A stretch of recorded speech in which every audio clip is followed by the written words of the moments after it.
এক সময়ের খরস্রোতা বিষখালী নদী দীর্ঘদিন খননের অভাবে প্রায় মৃত। পানির অভাবে হাজার হাজার হেক্টর ফসলি জমিতে দেখা দিয়েছে তীব্র সেচের সংকট। আর্থিকভাবে ক্ষতিগ্রস্ত হচ্ছে সাধারণ মানুষ। এ চিত্র বাগেরহাটের মোরেলগঞ্জ ও কচুয়া উপজেলা দিয়ে বয়ে যাওয়া এক সময়ের স্রোতস্বিনী নদীর। অবৈধ স্থাপনার কারণে সময় বাড়িয়েও বিষখালী নদী পুনর্খনন শেষ করতে পারছে না বাগেরহাট পানি উন্নয়ন বোর্ড। নির্ধারিত সময়ে অধিকাংশ জায়গা খনন করা হলেও দুই উপজেলার সীমান্তবর্তী রামচন্দ্রপুর ও সাগরকাঠি এলাকায় কয়েকটি স্থাপনার কারণেই খনন কাজ বাধাগ্রস্ত হচ্ছে। এদিকে নদীর জমি দখল করে তৈরি করা স্থানীয় আবুল বাশার নামে এক ব্যক্তির নিজস্ব বাড়ি, কবরস্থান ও মসজিদের কারণে খনন কাজ শেষ করতে পারছে না পানি উন্নয়ন বোর্ড।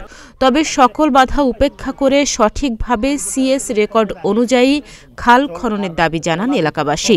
হয়তো সরকারি জায়গায় আমরা বাড়িঘর তৈরি করছি, এইটি আমরা না জানিয়ে করছি, কারণ সরকারের সাথে আমরা গরিব মানুষ, আমরা তো যুদ্ধ করে পারবো না। এখন আমাগো ঘর দুই সাইডে ডিয়ারা মাপ দিয়ে মাঝখানে যদি নদী যায় আমরাও বাসি, এ সাইডের লোকও বাসে। এইখানে পানি উন্নয়ন বোর্ড যে জায়গাটা মার্কিং করছে তাদের জায়গা হলো 320 ফুট 30 ফুট, কিন্তু জায়গা লাগবে হলো 160, 70, 80 ফুট অতিরিক্ত। কিন্তু জায়গা আরও দুই পাশে থাকতেছে।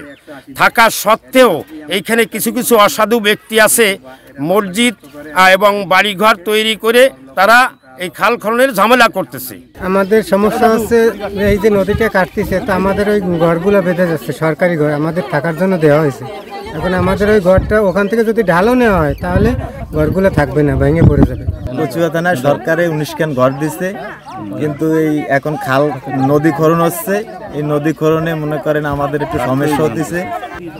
এই যে রাস্তা, এই যে পাশটা যদি একটু ভবিষ্যতে থাকার মতো মানে বাঁধে দিয়ে পাইলিং করে দেয় যাতে ভাঙে না পড়ে। সেখান থেকে এই সোজা যদি নদী কেটে আসে তাহলে তো আমাদের এখানেই সমস্যা। ফাটল ধরলে তো আমাদের ঘর বাড়িও বেঁধে যাবে নাকি। আমরা চাই সুন্দরভাবে যাতে এই স্থাপনাগুলো সরাই দিয়ে আগামাথা যেভাবে খালটা আইছে এইভাবে যেন খালটা সুন্দরভাবে যেন কাটিয়ে যাতে খনন করে নিয়ে যেতে পারে। মসজিদ এই ঘরগুলো যাতে সরানো হয় সেলি আমার খালটা কাটতে ভালো হয়। দেশের উপকার, পানির দরকার, বাইরে কৃষি বাতা জমিতেই পানির দরকার। আমরা চাই যে সুন্দরভাবে এই খালটা যেভাবে কাটতে হয়, ওই ঘর যদিও থাকে তাদের যদি শিডিউলি থাকে যে ভাঙিয়ে দিতে হবে, ভাঙতে হবে। এদিকে ক্রয়কৃত জমিতে খাল খনন করা হলে ক্ষতিপূরণ অথবা পুনর্বাসনের দাবি জানিয়েছেন আবুল বাশার। আমার রেকর্ডীয় সম্পত্তি এবং কেনা সম্পত্তি, আমার ক্রয়কৃত সম্পত্তি যদি সরকার নেয় তাহলে আমাকে ক্ষতিপূরণ দিতে হবে, আমার জমির দাম দিতে হবে, তাইলে আমি জমি তাদেরকে দেব, তাছাড়া আমি তাদেরকে জমি দেব না। অন্যদিকে খাল খননে বাধা দেওয়ার খবর পেয়ে ঘটনাস্থল পরিদর্শন করে নিয়ম অনুযায়ী খাল কাটার কথা জানান পুলিশের এই কর্মকর্তা। তারা ধারণা করছে যে তাদের জমি এই নদীর ভিতর চলে যাচ্ছে, এখানে এনে বিবাদবাদ চলতেছে। এটার আসলে দেখার জন্য সরজমিনে আসছি। এখন এখানে মারামারি হয়েছে নাকি হয়েছে এটা আমি এখনো অভিযোগ পাই নাই। অভিযোগ পাইলে আমরা পরবর্তী ব্যবস্থা নিব। যেটা সরকারি খাল যেভাবে কাটা হবে সেটাই নিয়ম অনুযায়ী কাটা হবে। অবৈধ স্থাপনা সরিয়ে নিতে নোটিশ ও মাইকিং করার পরেও রামচন্দ্রপুর ও সাগরকাঠি এলাকায় কয়েকটি স্থাপনা সরিয়ে না নেওয়ায় খনন কাজে বাধাগ্রস্ত হচ্ছে বলে জানান এই সহকারী প্রকৌশলী। এই পয়েন্টে কিছু অবৈধ স্থাপনা আছে যেগুলো তারা নিজ ইচ্ছায় সরাইতেছে না। তাদের অনেকবার নোটিশ করা হয়েছে, মাইকিং করা হয়েছে এবং সিএস ম্যাপ অনুযায়ী ডিমার্কেশনও করে দেওয়া হয়েছে তাদের এখানে। তারা বিভিন্নভাবে বাধা দিচ্ছে। এই বাধা দেওয়ার কারণে আমাদের কাজ এখন আমরা কাজে প্রতিবন্ধকতা সৃষ্টি হয়েছে। আর যদি এই প্রকল্পের যদি তারা এরকম বাধা দেয় প্রকল্পের উদ্দেশ্য সফল হবে না।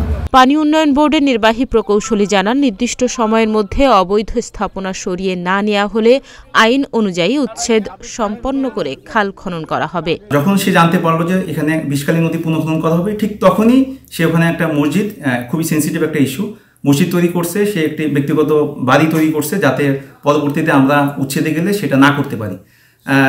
যখনই আমরা উচ্ছেদের জন্য তার কাছে গেলাম, সে তখন বলতেছে এটা তার জমি, কিন্তু আসলে সিএস ম্যাপ অনুযায়ী এটা সম্পূর্ণ আমাদের নদীর বা খালের জমি, যেটা মহামান্য হাইকোর্ট কর্তৃক একটা সিদ্ধান্ত যে সিএস অনুযায়ী আমাদের নদী বা খালগুলো পুনরুদ্ধার করা হবে। এরই আলোকে আমরা পুনরুদ্ধার কাজ চলমান আছে এবং আশা করছি এই পয়েন্টেও আমরা তাকে সরিয়ে আমরা কাজটি ঠিকমতো করতে পারবো। বাগেরহাটের বিষখালী নদীর প্রায় 24 কিলোমিটার নদী পুনর্খননে ব্যয় ধরা হয় 45 কোটি টাকা। ইতোমধ্যে সেখানে 90% কাজ শেষ হয়েছে। তাহনিয়া ইয়াসমিন, প্রতিদিনের বাংলাদেশ।